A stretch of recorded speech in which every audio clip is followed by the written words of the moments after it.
واحد ہستی ہیں جن کی ہر ادا کو اللہ نے محفوظ رکھا ہے۔ کفار مکہ آپ کو گالیاں دیتے تھے اور صحابہ میں جوش اڑتا تھا کہ گردن اڑا دیں۔ یقیناً ایمان کا تقاضا کہ بھائی اس کو جان سے مر جاؤں یا مار دوں۔ اب میرے نبی جن کی براہ راست ان کو یہ گالیاں سننے کو مل رہی ہیں، موجود ہیں، وہ انہوں نے اس کو پھیرا کیسے؟ وہ جو قریش تھے نا، وہ آپ کا نام بگاڑ کے لیتے تھے، مذمم کذا مذمم کذا، محمد کے وزن پر کہتے مذمم، محمد جس کی تعریف کی گئی ہو، مذمم جس کی برائی کی گئی ہو، یہ مذمم ایسا ہے، مذمم ایسا ہے، مذمم ایسا ہے۔ تو صحابہ میں اشتعال دے کر آپ نے کہا ارے بھائی مجھے تو نہیں برا کہتے ہیں یا رسول اللہ، یہ آپ کیا کہہ رہے ہیں؟ آپ کو کہتا ہے بھائی نہیں مجھے، میرا نام تو محمد ہے، وہ تو مذمم کو گالیاں نکالتے ہیں، مجھے تو نہیں نکالتے، وہ تو مذمم کو گالیاں نکالتے۔ آئے ہائے سبحان، کیا کمال ہے، مجھے نہیں گالیاں دے، مذمم کو گالیاں، حالانکہ آپ کو بھی پتا ہے کہ مجھے ہی، اور صحابہ کو بھی پتا ہے کہ آپ ہی کو کہہ رہے ہیں، لیکن ان کو ان کے جذبات کو ٹھنڈا کرنے کی اور آخری حد تک ان سے معاملہ نرم رکھنے کے لیے کہ جیسے مرتے ہوئے مریض پر بھی ڈاکٹر زور لگا رہا ہوتا ہے بچ جائے بچ جائے بچ جائے، ایسے ہی جہنم میں گرتے ہوئے انسان پر بھی نبی زور لگاتا ہے بچ جائے، جہنم سے بچ جائے بچ جائے بچ جائے۔ تو بھائیو نفرتیں مٹاؤ، محبتیں زندہ کرو، بہت بڑی ضرورت ہے۔ میٹھا بول اپنی زبان کا زیور بنا لو، معاف کرنا اپنی طبیعت بنا لو۔ تو یہ امت ہے جو چھوٹی چھوٹی باتوں پہ ایک دوسرے کو ذبح کر رہے ہیں۔ میرے نبی کی بیٹی کا قاتل آیا ہے، کہا جی توبہ کرتا ہوں، آپ نے کہا جو معاف کیا۔ ویشی چچا کا قاتل، جتنا آپ ویشی کے حضرت حمزہ کی شہادت پر روئے ہیں اتنا کسی پر نہیں روئے، کہ آپ کی ہچکیاں لگ گئی، ایسی آوازیں آنے لگی، یہاں تک کہ اللہ نے جبریل کو اتارا۔ جبریل نے کہا یا رسول اللہ، اللہ تعالیٰ فرما رہے ہیں آپ غم نہ کریں، میں نے عرش پر لکھوا دیا ہے حمزہ تو اسد اللہ و اسد رسول ہی، حمزہ اللہ اور اس کے رسول کے شیر ہیں، عرشوں پہ لکھوا دیا ہے۔ آپ نے کہا تیرے بدلے میں 70 کے ناک کان کاٹوں گا۔ تو ابھی وہاں سے ہلے نہیں کہ میرے رب نے کہا فَإِنْ عَاقَبْتُمْ فَعَاقِبُوا بِمِثْلِ مَا عُوقِبْتُمْ بِهِ وَلَئِنْ صَبَرْتُمْ لَهُوَ خَيْرٌ لَكُمْ۔ اگر تم نے ناک کان کاٹنے ہیں تو جتنا تمہارا نقصان ہے اتنا اگلے کا کرو، ایک کے کٹے ہیں ایک کے کاٹو، ایک کے کٹے ہیں ایک، جس نے کیا تھا اس کو، کسی اور کا نہیں، اس کو، اور اگر اس کو بھی معاف کر دو تو بڑی اچھی بات۔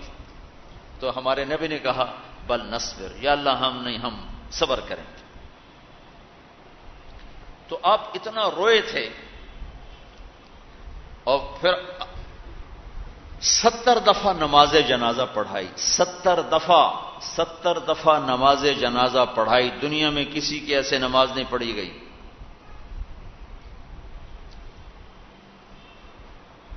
قاتل وحشی، کسی نے کہا وحشی کے قتل کا حکم تھا، تو وہ چھپتا چھپاتا مدینے پہنچا اور منہ ایسے چھپائے، بس چھپایا، تو آپ کے سامنے آ کر یوں کپڑا ہٹایا، کہتا آپ سے امن کا طلبگار ہوں۔ تو صحابہ اٹھے کہ ہم قتل کریں، ہر آدمی چاہتا تھا میں یہ سعادت حاصل کروں۔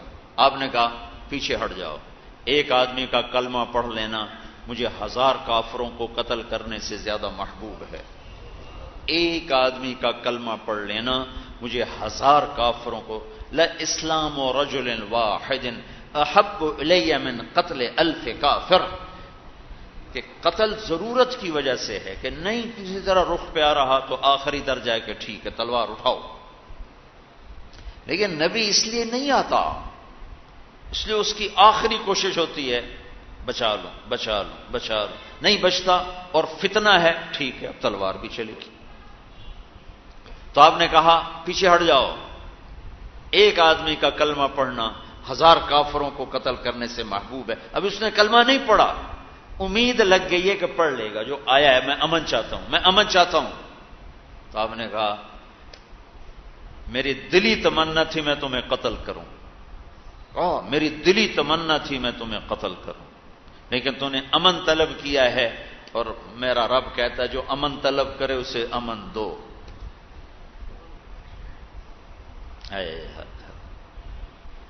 تو اب یہ بات چیت شروع ہونے لگی، کس سے؟ چاچے کے قاتل سے۔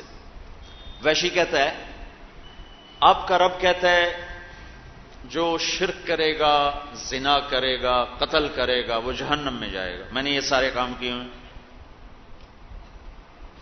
والذین لا يدعون مع الله إلها آخر ولا يقتلون النفس التي حرم الله إلا بالحق ولا يزنون، شرک، قتل، زنا، ومن يفعل ذلك يلقى أثاما، جو یہ کرے گا تباہی دیکھے گا، جہنم میں جائے گا۔ تو کیا میرے لیے کوئی راستہ ہے؟ تو اللہ کے نبی نے کہا، اللہ کہتا الا من تاب وآمن وعمل عملا صالحا فاولئک یبدل اللہ سیئاتہم حسنات وکان اللہ غفورا رحیما، جو ایمان لائے گا، جو توبہ کرے گا، جو عمل اچھا کرے گا، اللہ اسے معاف کر دے گا۔ تو وہ وحشی کہنے لگا یہ تو بڑی اوکھی شرطیں ہیں، یہ تو نہیں میں پوری کر سکتا، کوئی آسان راستہ بتائیں۔ یہ چاچے کے قاتل سے بات ہو رہی ہے، وہ کہہ رہا کوئی اور راستہ بتائیں۔ تو آپ نے دوسری آیت پڑھی، ان اللہ لا یغفر ان یشرک بہ ویغفر ما دون ذلک لمن یشاء، اللہ ایک شرک معاف نہیں کرے گا، باقی جسے چاہے معاف کر دے۔ تو وحشی کہنے لگا جسے چاہے معاف کر دے، اور مجھے نہ کیا تو پھر مجھے کیا فائدہ؟ کوئی اور بتائیں، جسے چاہے معاف کر۔ تو اگر ان میں نہ آیا تو میرے کلمے کا کیا فائدہ؟ کوئی اور ہے آپ کے پاس؟ تو میں کہا ہاں، میرا رب کہتا ہے یا عبادی الذین اسرفوا علی انفسہم لا تقنطوا من رحمت اللہ ان اللہ یغفر الذنوب جميعا، اے نافرمانو نا امید نہ ہو، تم توبہ کرو سارے معاف کروں۔ کہنے گا ہاں یہ ٹھیک ہے، پھر اس نے کلمہ پڑھا۔ پھر ہمارے نبی نے پوچھا میرا چاچا تو شیروں جیسا شیر تھا، تیرے ہاتھوں قتل کیسے ہو؟ کہا جی میں تو ان کے قتل کو سوچ بھی نہیں سکتا تھا، وہ تو سوئے ہوتے تو میں ان کے قریب نہ جاتا۔ مجھے تو مطعم بن عدی نے کہا تھا کہ تم حمزہ، علی، محمد صلی اللہ علیہ وسلم رضی اللہ عنہما، ان تین میں سے کسی ایک کو قتل کر دو میں تمہیں آزاد کر دوں۔ تو آپ پر تو یقیناً میں نہیں پہنچ سکتا تھا، اور حمزہ کا اتنا روب تھا کہ سوتے میں بھی قتل نہیں کر سکتا تھا، میں تو علی کو قتل کرنے نکلا تھا، اور میرا وار چلتا ہے غافل پر جو کہ میں چھپ کے حملہ کرتا ہوں۔ تو جب میں نے علی کو دیکھا تو وہ اتنی بیداری سے لڑ رہے تھے کہ ان کو چھپ کے وار کرنا بڑا مشکل تھا، ان کی جیسے تلوار گھومتی تھی ویسے نظر گھومتی تھی۔ تو میں نے کہا نہیں، اس کو بھی دھوکہ نہیں دیا جا سکتا۔ پھر میں حمزہ کو ڈھونڈنے نکلا تو ان کو میں نے دیکھا کہ وہ دونوں ہاتھوں میں تلوار اور اندھا دھند آگے بڑھ رہے تھے، دائیں بائیں سے غافل تھے۔ کہ میں نے کہا یہ میرا شکار بن سکتے ہیں، تو آگے ایک پتھر کے پیچھے جا کے بیٹھ گیا۔ تو لڑتے لڑتے لڑتے لڑتے لڑتے جب پتھر کے پاس پہنچے اور میں نے دیکھ لیا کہ میرا نشانہ بے خطا ہوگا، میں نے برچھا پھینکا جو ان ہاتھوں کے پار ہو گیا۔ تو کہتے ہیں حضرت حمزہ نے مجھے مڑ کے یوں دیکھا، جب دیکھا تو مجھے لگا جیسے میری جان نکل جائے گی، میں بھاگا وہاں سے، لیکن پیچھے آوازیں ابو عمارہ، تو مجھے پتا چل گیا کہ میرا کام ہو گیا۔ اس واقعے کو 7 سال گزر چکے ہیں، 9 سال، 8-9 سال۔ اللہ کے نبی کے پھر آنسو ٹپ ٹپ ٹپ ٹپ ٹپ، ساری داڑھی آنسوں سے تر ہو گئی۔ پھر ہم نے کہا ویحک غیب عنی وجہک، اللہ تیرا بھلا کرے میرے سامنے نہ آیا کر۔ دکھ اتنا پہنچا ہوا ہے کہ اس کو دیکھنے کی ہمت نہیں ہے، لیکن اس کو بھی جنت کا راستہ بتا کے رضی اللہ عنہ کی مہر لگوا دی۔ ہمارا معاشرہ انتقامی بن چکا ہے، معاف کرنا بھول گئے ہیں لوگ۔ اللہ کا نبی سوئے میں ایک بدو آتا ہے، آپ کی تلوار اٹھا کے آپ کو یوں مارتا، یوں آپ ایسے اٹھ کے بیٹھ جاتے ہیں، وہ کہتا ہے کون بچائے گا، قتل کے ارادے سے کھڑا ہوا ہے، کون بچائے گا؟ آپ نے بڑے اطمینان سے مسکرا کر فرمایا اللہ. تو یہ کہنا تھا کہ جبریل اترے اس کے سینے پہ مکہ مار، تو ہاتھ گئی تلوار، وہ پیچھے گرا، آپ نے تلوار اٹھائی کہ اب تمہیں کون بچائے گا؟ کہ مجھے تو ہی بچائے گا. آپ نے کہا کلمہ پڑھتے ہو؟ کہنے لگا نہیں پڑھتا. کہ جاؤ معاف کیا، جاؤ معاف کیا. اپنے نبی کی زندگی پڑھو، سیرت پڑھو. تم سے کیا گلہ کرو، ہمارے مدرسوں میں نہیں پڑھائی جاتی، صرف گزار دیتے ہیں ٹکٹک ٹکٹک ٹکٹک. پڑھو اپنے حبیب کی زندگی، آپ کے خاص طور آپ کے عالی اخلاق اور آپ کے میٹھے بول اور آپ کا حسن سلوک اور غیروں کو اپنا بنا لینا، دشمن کو دوست بنا لینا. آپ نے فرمایا اسلام کا سب سے مضبوط عمل کیا ہے؟ صحابہ نے کہا نماز. ہم نے کہا نہیں. جہاد نہیں، روزہ نہیں، حج نہیں، صدقہ نہیں. کہ یا رسول اللہ پھر آپ بتائیں. کہ اسلام کا سب سے مضبوط عمل اللہ کے لیے محبت کرنا ہے اور اللہ کے لیے بغض رکھنا ہے. اللہ کے لیے بغض ایک واقعے سے بتاتا ہوں، ویسے سمجھنا مشکل ہوگا. خیبر کی جنگ میں حضرت علی اور یہودی کی پنجہ آزمائی ہوئی. اصل نے یہودی کو گرایا اور سینے پر چڑھے قتل کرنے، تو اس نے منہ پہ تھوک دیا تو چھوڑ کے کھڑے ہو کہ چلو دوبارہ. کہنے لگا کیوں؟ کہ پہلے میں تمہیں اللہ کے لیے قتل کر رہا تھا، جب تو نے میرے منہ پہ تھوکا تو مجھے غصہ آ گیا ذاتی. اب یہ قتل میری ذات کی وجہ سے ہوتا، اللہ کی وجہ سے نہیں، لہذا ہم دوبارہ لڑیں گے. انہوں نے کہا یہ پڑی تلوار مجھے کلمہ پڑھا تھا. یہ ہے بغض للہ. تو بھائیو آج میرے دیش کو بڑی ضرورت ہے محبت کی. نفرتوں نے آگ بھڑکا دی ہے، خاص طور پر یعنی کراچی شہر تو خاک و خون میں لوٹ رہا ہے. ہم سب گناہ گار. اللہ کی بارگاہ میں توبہ کریں، اللہ کے سامنے روئیں دھوئیں، محبت پھیلائیں اور اس دعوت کی محنت کو لے کر گھر گھر در در پھریں. یہ ایک آخری سہارا ہے جس سے یہ آگ ٹھنڈی ہو سکتی ہے، ورنہ اس کے ٹھنڈا ہونے کا نہ کوئی حکومت کے پاس اس وقت علاج ہے اور نہ کسی ادارے کے پاس اس کا علاج ہے اور نہ کسی اور کے پاس اس کا علاج نظر آتا ہے. یہ تبلیغ کا کام ایسا ہے کہ یہ نفرتوں کو مٹا دے. ایک دفعہ میاں والی میں ہماری جماعت تھی تو ہم نے بڑے بڑے ذمہ داروں کی ضیافت کی، ایک دوسرے کے قتل کی دشمنیاں، سب آئے ہوئے، گارڈ ہر ایک کے ساتھ گارڈ. تو قدرتی کھانے پر دو دشمن آمنے سامنے بیٹھ گئے کھانے پر. تو وہ ایک اس کو کہنے لگا اوئنتا میں تیرے ہاتھوں مریا نہیں کہ دیں زہر تو نہیں ہو بے سٹے ہویا. ویسے تو میں تیرے ہاتھوں قتل نہیں ہو سکا، تو کہیں اس میں تم نے زہر تو نہیں ملایا؟ وہ نہیں یہ تبلیغ والوں دی روٹی تو بھی کھا میں بھی کھانا، آپ چنگے ہو جیسا. تبلیغ کی محنت میں یہ آس ہے کہ اگر آپ سنجیدگی کے ساتھ اس دعوت کی محنت کو کرو تو یہ فتنے دب سکتے ہیں، ورنہ یہ حکومتوں کے بس کی نہیں ہے. جب تک دل اللہ سے نہیں جڑتا تو آپ پہلے بھی کئی دفعہ سنا چکا ہوں. میں سینٹر ماڈل سکول میں تھا، ہاسٹل میں ہمارے وارڈن آ گئے طالب صاحب رحمت اللہ علیہ. وہ بڑے نیک ٹیچر بھی تھے اور وارڈن ہمارے ہاسٹل کے بن گئے. اس سے پہلے تھے محمود صاحب، وہ عظیم صاحب کے جانے کے بعد طالب صاحب آئے، ان کے بعد محمود صاحب آئے، محمود صاحب کے بعد میں اسکول سے نکل گیا. تو وہ ان تینوں میں یہ جو طالب صاحب تھے یہ نمازی تھے، لہذا انہوں نے نماز کی سختی کر. تو ایک میرے ساتھ خود واقعہ ہوا، ایک واقعہ میرے روم میٹ کے، یعنی دو واقعے اکٹھے مختلف موقع پر. عشاء کی نماز، رمضان کا مہینہ، اور میں نماز پچھلی سر. تو میرا روم میٹ مر گیا، مرحوم جاوید نام تھا اس کا. اس نے میرے قریب آ کر نماز کی نیت باندھی، 4 رکعات نماز عشاء واسطے طالب حسین دے، اللہ اکبر۔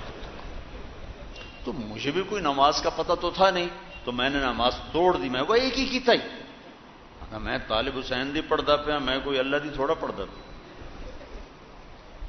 اچھا رمضان میں تراویح ہم سے تو فرض نہیں پڑھے جاتے تھے، تراویح کون پڑھتا؟ تو میں اس میں نا نماز میں چہرہ دکھا کے حاضری لگا کے جب تراویح شروع میں کھسک کے جا کے کمرے میں سو گیا۔ اللہ ان کی بخشش کرے، اس وقت تو بہت ان پہ غصہ چڑھتا تھا، تو وہ پھر وہ ایک راؤنڈ لگاتے تھے تراویح کے اندر، بھائی کیڑا نکلے آ۔ اس دن میرے اوپر چھاپا پڑ گیا، میں آگے لیٹ گیا تھا، اتنے میں رضائی ہٹی اور آگے طالب صاحب کا خوفناک چہرہ، میں کہا بھی مارے گئے۔ انہوں نے ایک رکھی دوسری رکھی، چلے فلانے ڈمکانے، اسی بے وضو، اللہ سوتے جا کے نماز میں شریک ہو گئے۔ طاقت علاج نہیں ہے، محبت علاج ہے، تربیت علاج ہے، ذہن سازی علاج ہے۔ ذہن سازی کے بغیر زندگیوں کے رخ نہیں بدل سکتے۔ مذہبی جماعتیں ساری بھی اکٹھی ہو جائیں، یہ اسلام نہیں لا سکتے، کہ اسلام اندر سے نکلتا ہے، باہر سے نہیں ڈالا جاتا کہ زبردستی نمازیں پڑھاؤ، زبردستی داڑیاں رکھاؤ۔ یہ کوئی کھوتا تھوڑا ہی ہے کہ جس کو رسہ ڈال کے چلا دو گے، انسان ہے، انسان اپنے اندر کی طاقت سے چلتا ہے۔ جب وہ اندر میں طاقت بیدار ہو جاتی ہے پھر ہر چیز سے ٹکر لیتی، جب بیدار نہیں ہوتی تو اللہ کو بھی دھوکہ دیتا ہے اور انسانوں کو بھی دھوکہ دیتا ہے۔ مدینہ منورہ میں اپنی آنکھوں سے دیکھ رہا ہوں، اذان ہوئی عصر، میں بیان کر کے واپس آ رہا تھا عربوں میں، اور پولیس والے آ گئے، الصلاۃ الصلاۃ الصلاۃ الصلاۃ۔ تو ایک نوجوان اٹھا دکان سے، یا پاکستانی تھا یا انڈین تھا یا بنگلہ دیشی، ہمارے بر صغیر کا تھا، چہرے مورے سے، مجھے نہیں پتا کون تھا کہاں۔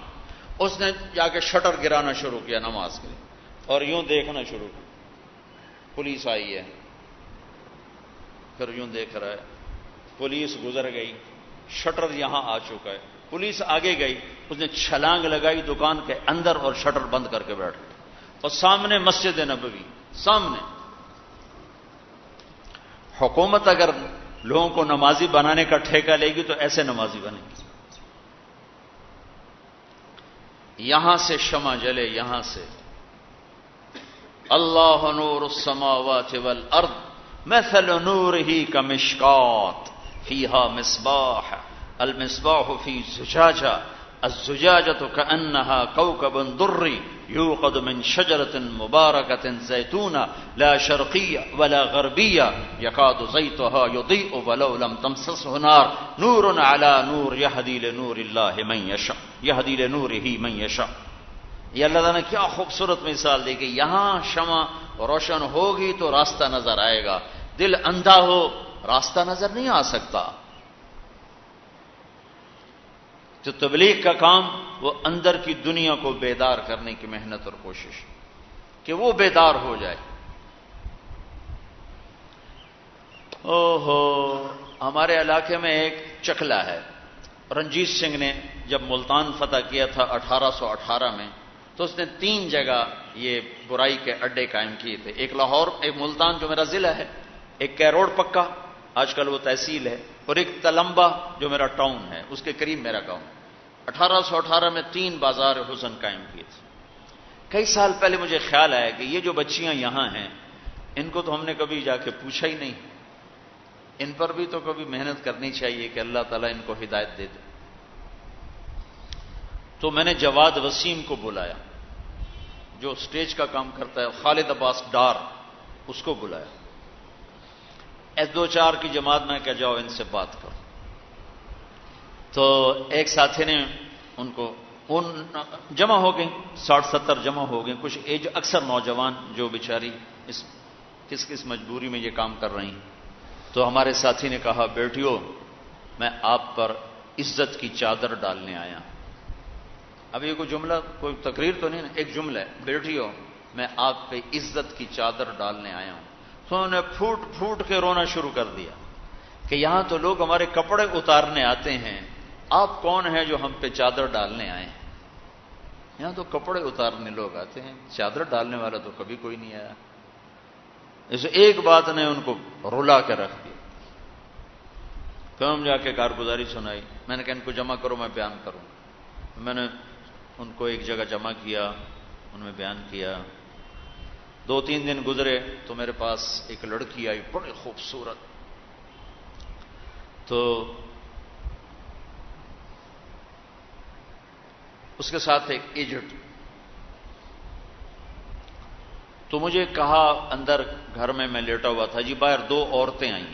تو عام طور پر وہ مانگنے والی ہوتی ہیں. میں نے کہا سن لو، جو کر سکتے ہو ان کو مدد کر دو. وہ دوبارہ واپس جو کہتی ہیں ہم ادھر سے آئی ہیں، چکلے سے آئی. اچھا بلاؤ. بلایا تو ایک بچی اور ایک ساتھ 45-50 کی عمر کی عورت. کہا جی میرا نام فوزیہ ہے. وہ بچی نے کہا میں اس بازار کی ہوں، میں ڈانسر ہوں، دبئی جاتی ہوں، وہاں کام کرتی ہوں. تو میں نے آپ کی بات سنی، میں نے توبہ کی ہے. تو آج 3را دن ہے، میرے بھائیوں نے مار مار میرا حشر کر دیا ہے. وہ کہتے ہیں تمہیں ناچنا ہوگا، اپنے جسم کو بیچنا ہوگا، ورنہ ہم روٹی کہاں سے کھائیں. تو میں نے ان سے کہا مجھے ذبح کر دو، اب میں یہ کام نہیں کروں. تو میرا کوئی آسرا نہیں ہے، آپ میرا کوئی وظیفہ مقرر کر دیں. اور دوسری جو ساتھ تھی وہ نائکا تھی. نائکا بہت خطرناک کردار ہوتا ہے. نئی لڑکیوں کو پھنسانا، پھر گاہک تلاش کرنا، سودے کرانا، کمیشن لینا. ایک وہ تھی جو اس پورے چکلے کی انچارج تھی، اس کا نام عذرا. کہا میاں صاحب میں بھی توبہ کر لیے، میری 2 بچیاں جوان تھیں، گھنگرو باندھنے والی تھیں، تمہاری بات سن لی ہے، میں نے ان کے گھنگرو اتار دیے، ان کی شادی کروا دو. میں کہ میرے ذمہ، تمہارے سارے خرچ میرے ذمہ. پھر وہاں ہم نے تعلیم شروع کروائی. آپ کو 2.5 سال میں 20 جوان خوبصورت لڑکیاں توبہ کر کے شادی کر کے گھر آباد کر چکی. اور جب میں نے ان کی کہانیاں سنی تو میں بہت رویا کہ یہ تو بڑا مظلوم طبقہ ہے، ہم تو انہیں کچھ اور جانتے تھے تو کچھ اور نکلا ہے. انہیں نچانے والے اصل ظالم ہیں، ان کے پاؤں میں گھنگرو باندھنے والے ابھی بھی میاں صاحب بن کے بیٹھے ہوئے ہیں، مار صاحب بن کے بیٹھے ہوئے ہیں، چودھری صاحب بن کے بیٹھے ہوئے ہیں. ان کا کالر ابھی تک وائٹ ہے، اور جس کو گھنگرو بندھائے وہ طوائف بن گئی اور معاشرے میں گالی بن گئی. جس نے گھنگرو بندھوائے، جس نے نچوایا، جس نے ہائے ہائے ہائے ہائے اس حال تک پہنچایا، اصل ظالم تو وہ تھے. دل ہل کے رہ گیا ان پر جو ظلم و ستم ہوتے. وہ جو تھی نائکا، اس نے بتایا کہ جی فلاں علاقہ، فلاں قوم، فلاں ذمہ دار، میں اس کی بیٹی ہوں. اس نے میری ماں کو بٹھایا ہوا تھا، میں اس کی بیٹی ہوں. وہ اسی طرح نواب بھی ہیں، سردار بھی ہیں، ان کی عزت پہ کوئی حرف نہیں آیا ہے. اور یہ طوائفیں بن گئیں. تو میرے بھائیوں، میں بات تو حج کی کرنے آیا تھا، وہ تو پتہ نہیں کہاں ادھر ادھر ہو گئی. تم لوگوں کو دیکھ کر موقع پہ جو بات اللہ نے دل میں ڈال دی کہ ہمیں اس وقت بہت ضرورت ہے آپس میں محبت کی، ایک دوسرے کو معاف کرنے کی، درگزر کرنے کی. میں تو یقین مانو یہ جو اس طرح کے خبریں پڑھیں، اتنے قتل ہو گئے، اتنے یہ ہو گیا، میں تو ان کے لیے دعا کرتا ہوں کہ یا اللہ اگر یہ اس حال میں مر گئے جو تو جہنم میں جائیں گے، یا اللہ تو ان کو بھی اپنا بنا لیں. کہ میرے نبی نے فرمایا ایک آدمی کے قتل کرنے پر اگر پوری دنیا کے انسان اکٹھے ہو گئے اور قتل ناحق ہے، قتل ناحق ہے، قتل ناحق ہے، اور اس پر ساری دنیا 7 ارب انسان مار دو، مارے گا تو ایک ہی. لیکن میرے نبی نے فرمایا اس ایک کے بدلے میں اللہ پوری دنیا کے انسانوں کو جہنم میں ڈال دے گا. اور 2 انسانوں کو سب سے خوفناک عذاب ہونے والا ہے، 2 انسانوں کو. ایک سود کھانے والا، ایک قتل کرنے والا، ایک سود کھانے والا، ایک ناحق قتل کرنے والا. یہ میرے نبی کی امت ہیں، کسی نے بتایا نہیں، کسی نے محنت نہیں کی.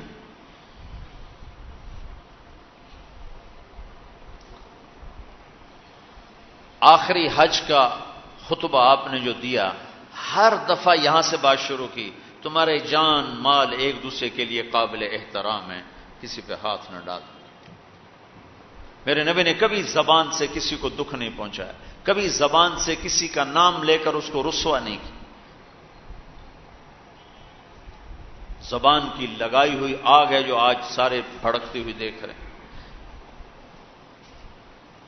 تو بھائیو، محبت سے رہنا سیکھو، معاف کرنا، درگزر کرنا سیکھو، اپنے اللہ کے سامنے جھکنا سیکھو. جب قومیں زوال کا شکار ہوتی ہیں، کہتی ہیں یہ فلاں کی سازش ہے. جیسے آج کل کہتے ہیں مسلمان، امریکہ کی سازش ہے جی، اصل یہودیوں کی سازش ہے. یہ کراچی کے بینکوں میں جو سود پہ پیسہ پڑا ہوا ہے، یہ امریکہ کی سازش ہے، یہودیوں کی سازش. جو رات کو شراب چلتی ہے اور مجرے ہوتے ہیں، یہ امریکہ کی سازش، یہ یہودیوں کی سازش. نوجوان اولاد ماں باپ کی نافرمان ہیں، یہ کسی دشمن کی سازش. میں ایک جگہ تھا تو ایک لڑکی اپنی ماں کو کہہ رہی تھی بکواس مت کرو، ماں کو کہہ رہی تھی بکواس مت کرو، تو اس کی ماں کے آنسو ایسے گر رہے تھے. یہ امریکہ کی سازش. اور میرے نبی نے سے پوچھا کہ یا رسول اللہ قیامت کب آئے گی؟ آپ نے فرمایا اللہ کو پتہ ہے کب آئے گی. کا کوئی نشانی؟ کہ جب ماؤں کو ذلیل کیا جائے گا تو قیامت آ جائے گی. ہمارے زوال کے اسباب باہر سے نہیں ہیں، ہمارے اندر سے ہیں. کتنی بڑی لعنت ہے جھوٹ. آپ نے فرمایا جب کوئی جھوٹ بولتا ہے تو 3 میل تک اس کی بدبو سے فرشتے بھاگ جاتے. 3 میل تک فرشتے بھاگ جاتے. تو پھر پاکستان کا کون سا بازار ہے جس میں کوئی رحمت کا فرشتہ آئے گا؟ کہ ہر دکاندار جھوٹ بول رہا ہے، ہر بڑا چھوٹا تاجر جھوٹ بول رہا ہے، ہر سیاستدان جھوٹ بول رہا ہے. ہر سے مراد ہے 100 میں 99 نہیں، 1 لاکھ میں 99,999. کوئی 1 لاکھ میں شاید ایک کوئی سچا مل جائے. اور جس قوم میں جھوٹ اور ظلم اور خیانت پھیل جائے وہ قوم تباہ ہو جاتی. ان کو کسی دشمن کی ضرورت نہیں ہے، وہ اپنے دشمن خود ہیں. جیسے نشہ کرنے والے کا کوئی دشمن نہیں، وہ اپنی ذات کا دشمن خود ہے. تو ہم اوروں کو الزام نہ دیں کہ یہودیوں نے سازش کر دی اور عیسائیوں نے کر دی اور امریکہ نے کر دی. ہم نے خود کی. اسپین سے آخری ملک تھا یورپ کے سفر میں اسپین. تو قدم قدم پہ میں رویا، قدم قدم پہ میں رویا کہ کس طرح مسلمان آپس کی لڑائی میں ختم ہو کے رہ گئے. کہ پاکستان اسپین میرے سامنے یوں آتے تھے، یوں آتے تھے ایسے. اسپین کی تاریخ، پاکستان کے حالات. اسپین کی تاریخ، پاکستان کے حالات. اسپین کے مسلمانوں کی آپس کی لڑائیاں، پاکستان کے حالات. آپس میں قتل و غارت، پھر پاکستان کے حالات. تو اللہ تعالیٰ نے اس طرح ان کو مٹا دیا اسپین سے کہ ایک کلمہ پڑھنے والا باقی نہ بچا. مسجد قرطبہ جیسا شاہکار بیچ اس کے گرجا بنا ہوا ہے، صلیبیں لٹکی ہوئی ہیں، بت پڑے ہوئے ہیں، نماز منع ہے، بورڈ لگا ہوا ہے. تو میں وہاں محراب کے قریب جا کے کھڑا ہو گیا اور تصور میں دیکھنے لگا کہ یہ وہ جگہ ہے تاریخ سے سبق نہ لینا بھی بڑا اندھیر پن ہے. یہ وہ جگہ ہے جہاں یحییٰ بن یحییٰ اندلسی کے درس ہوتے تھے، علامہ قرطبی کی تفسیر چلتی تھی، ابن عربی کے تصوف کے نکات کھولے جاتے تھے، ابن حزم کے فقہی مقالات سنائے جاتے تھے، بقی ابن مخلد جیسی شخصیات یہاں بیٹھ کے قال اللہ قال رسول کہتے. ننگی عورتیں پھر رہی ہیں نکریں پہنی ہوئی، کہ وہ تو ایک ان کے لیے تفریح کی جگہ بنی. میں تو آنکھوں سے بھی رو رہا تھا اور دل سے بھی رو رہا تھا، اور زیادہ رونا اس پہ آ رہا تھا کہ اپنا ملک دیکھ رہا تھا کہ آج میرے ملک کے لوگوں کو ہوش نہیں ہے، وہ کیا کر رہے ہیں. دین پہ نفرت، فرقہ واریت کی نفرت، سیاست کی نفرت، قوم کی نفرت، صوبوں کی نفرت، شہروں کی نفرت، زبان کی نفرت. کون کون سا زخم ہے جو اس جسم پہ نہیں لگا ہوا؟ اب کون کون سے زہریلے تیر ہیں جو اس پر نہیں چلائے گے؟ میں ایسے ہی کھڑا دیکھتا رہا. پھر میں محراب کے پاس جا کے کھڑا ہو گیا تو 700 سال پرانی قرآن کی آیات اب بھی اسی طرح لکھی ہوئی کھڑی. سو میں نے کہا یا اللہ، میں یہ نماز تو کوئی نہیں ہوگی، کسی کے نزدیک بھی ایسی نماز نہیں ہے، پر تو جانتا ہے کہ میں چاہتا ہوں میں اس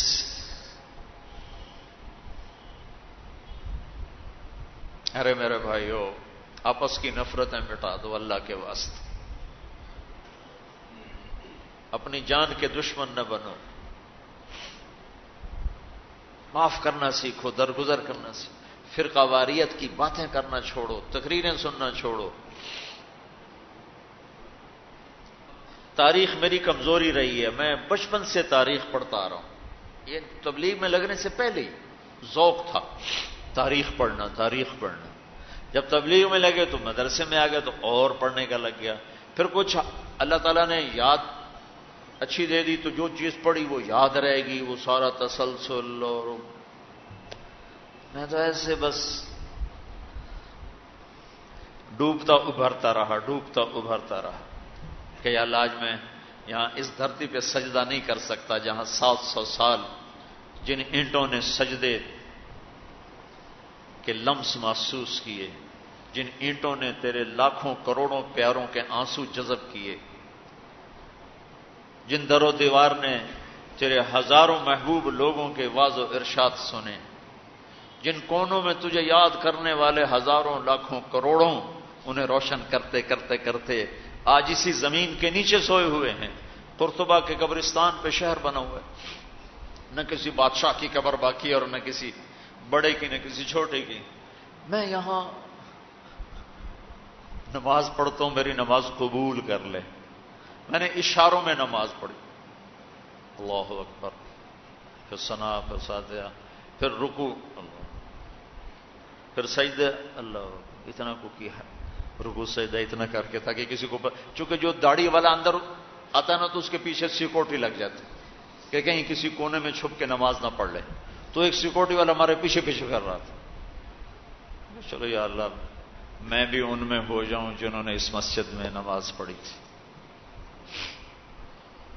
اور میرا پاکستان اس دور سے گزر رہا ہے، نہ عوام کو ہوش ہے نہ خواص کو ہوش کہ کیا ہو رہا ہے. شاید اللہ تعالیٰ کسی کی فریاد پر آنکھیں کھول دے کسی کی. تو بھائیو، محبت سیکھو، درگزر سیکھو. اس تبلیغ سے خوبصورت محنت، سارے دین کی محنتیں حق ہیں جس سے خیر پھیل رہی ہو، جس سے لوگوں کو نفع پھیل رہا ہو. لیکن میرے بھائیو، دنیا بھی پھری ہے، تاریخ بھی پڑھی ہے، اور کچھ اللہ تعالیٰ نے موقع دیا. بہت زیادہ سے مراد یہ نہیں کہ میں کوئی کتابوں کے انبار لگا دی. اپنی حیثیت کے مطابق میں آپ کو اندر کے یقین کے ساتھ کہتا ہوں کہ پہلے 300 سال کا تو کوئی مقابلہ نہیں. پہلے 300 سال کو چھوڑ کر ان 1100 سال میں تبلیغ جیسا کام کبھی نہیں ہوا. میں تمہارے سامنے ہاتھ جوڑتا ہوں، تبلیغ میں وقت دو. اگر اپنے اللہ سے تعلق بنانا ہے، اگر لوگوں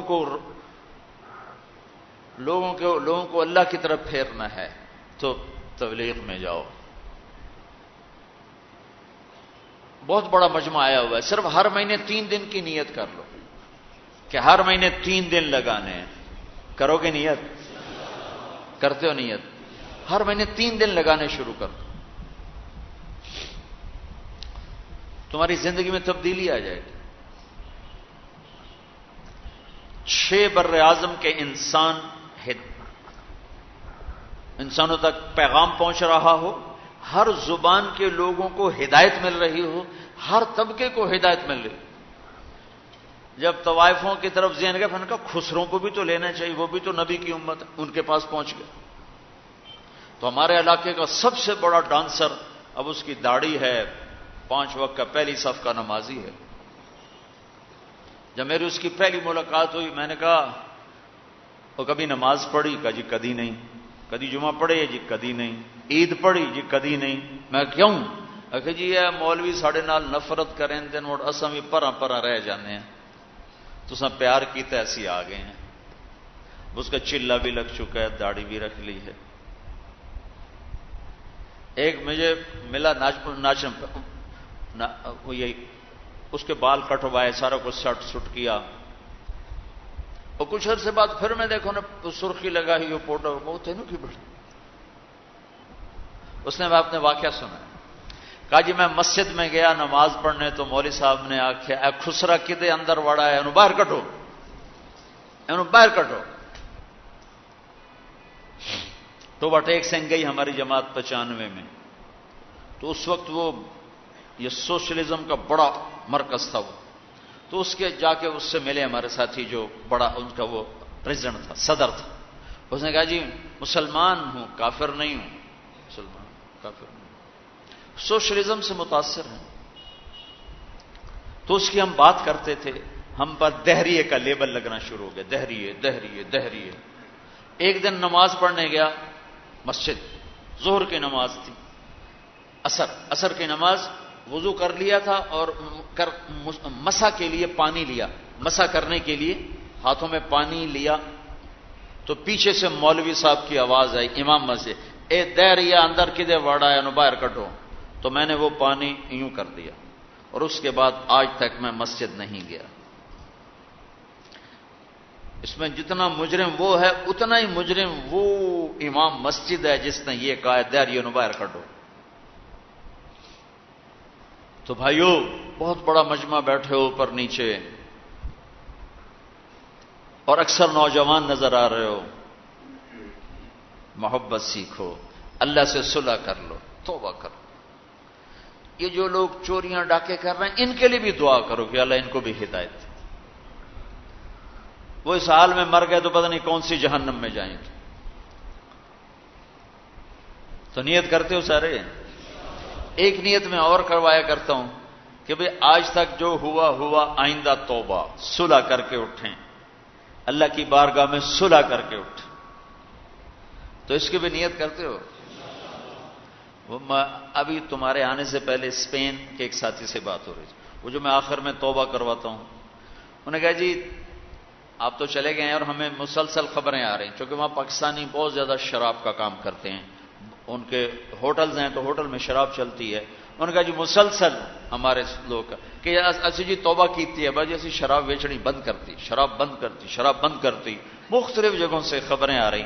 کہا جی ہم نے وہاں توبہ کی، ہم نے سوچا تھا مکے جائیں گے، وہاں جا کے توبہ کریں گے، لیکن وہ تو ادھر ہی انہوں نے ہمیں توبہ کروا دی. تو بس یہ ہماری توبہ. تو ایک یہ کہوں گا کہ توبہ کر کے اٹھو، ٹھیک ہے؟ جو پیچھے گزر گئی یا اللہ معاف کر دے، آئندہ تو اس سے صلح کر کے چلیں گے. اور اگر کبھی پھر ٹوٹ گئی تو یہ کون سا اوکھا کام ہے، پھر توبہ کریں گے، پھر معافی مل جائے گی. اس دربار میں معافی کے سوا تو معافی سے معاف کرنے سے زیادہ محبوب عمل کو نہیں اللہ کی بارگاہ. تو توبہ کی بھی نیت کرتے ہو تو کہو یا اللہ میری توبہ، پھر کہو یا اللہ میری توبہ، پھر کہو یا اللہ میری توبہ. اللہ قبول فرما لے. اب حج والوں سے کوئی موقع ملا تو کر لوں گا، ورنہ وہیں مکے چل کے بات کریں گے. لیکن آپ بھائیو، ہو سکتا ہے اس وقت کی بات یہی ہو جو اللہ نے کہلوائی، ضرورت اسی کی ہو. میں آپ سے گزارش کرتا ہوں محبت سیکھو، معاف کرنا سیکھو، ماں باپ کے آگے چپ رہنا سیکھو، بیوی کی کمی بیشی برداشت کرنا سیکھو، حتیٰ کہ اولاد کی کمی بیشی پر بھی ایک دم سیخ پانا ہو جاؤ، ہاتھ نہ اٹھاؤ، صبر کرو، حوصلے سے کام لو اور ان کو پیار محبت سے سمجھاؤ. سہیل احمد مشہور اداکار ہے، 96 میں ہم نے اداکاروں میں بھی کام کیا تھا. تو اس وقت ہم ایک مرید کے ہماری جماعت تھی، یہ ہمارے ساتھ تھا، گجرا مالک. مجھ سے کہنے لگا مولانا میرا باپ ڈی ایس پی ریٹائر، زندگی پر 1 روپیہ حرام نہیں کھایا، 1 روپیہ رشوت نہیں. اب بے تکلف ہو چکی ہے، تعلق بن چکا ہے. تو میں کہتے تو کڑے حرام کھاتے بڑھ گئے. میں نے آگے کہا تو کڑے حرام کھاتے بڑھ گئے، تو کیوں اس غلط کام میں چلا گیا؟ کہا جی بس کیا بتاؤں، 8ویں جماعت میں تھا، فلم دیکھنے چلا گیا. واپس آیا تو میرے باپ کو پتہ چل گیا میں نے فلم دیکھی. تو اس نے پولیس والا بوٹ اٹھایا اور مار مار مار مار میرے سر سے خون نکال دی. تو میں نے دل میں کہا تو نے مجھے فلم سے روکا، میں تمہیں اداکار بن کے دکھاؤں گا. کہا جی وہ شیطانی ضد پر آج یہ ہو رہا. تو اپنی اولاد کے ساتھ، استادوں تو شاگرد کے ساتھ ہمارے یہاں سختی ہے. اسکول ٹیچر بھی، مدرسوں کے مدرسین بھی بہت شدت کا لہجہ، سختی کا لہجہ، کان پکڑوانے، مارنا پیٹنا، یہ انسانی طریقہ نہیں ہے. پہلا جھوٹ ماں باپ سکھاتے ہیں، اولاد پہ سختی کرتے ہیں، وہ جھوٹ بولنا شروع کرتے ہیں. میرے والد صاحب نے نماز سختی سے پڑھانا شروع کی.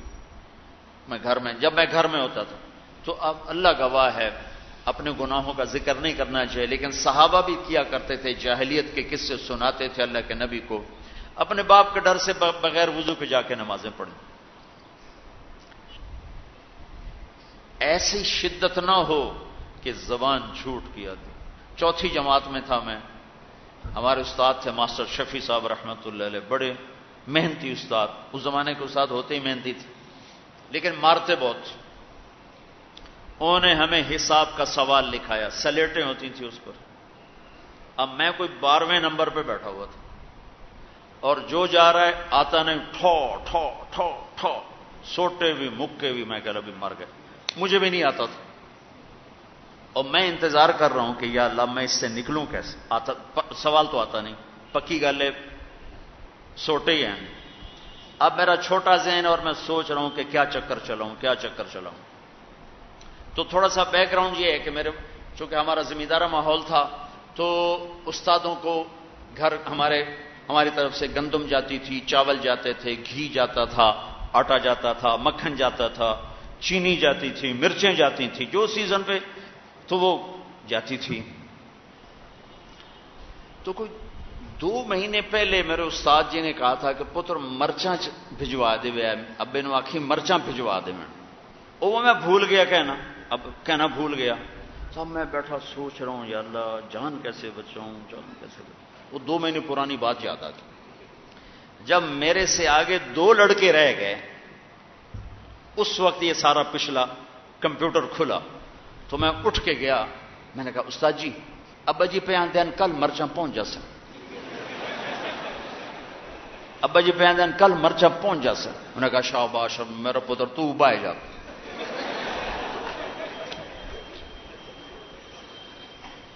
یہ جھوٹ کس نے بلوایا؟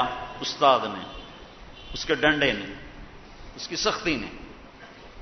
ماں باپ سے بھی کہتا ہوں، مدرسے کے علماء سے کہتا ہوں، اسکول کے ٹیچروں سے کہتا ہوں، محبت سیکھو، محبت سکھاؤ. اولاد سے کہتا ہوں ماں باپ کی محبت سیکھو، ان کی شدت کو برداشت کرنا سیکھو. بھائی سے کہتا ہوں بھائی کی برداشت کر. آپ بیٹھے ہو عورتیں نہیں ہیں تو آپ سے کہتا ہوں بیوی کی برداشت کرو، ماں کی برداشت کرو، بہنوں کی برداشت. جو بھی کوئی بلندیوں کے راستے ہیں وہ برداشت میں چھپے ہوئے.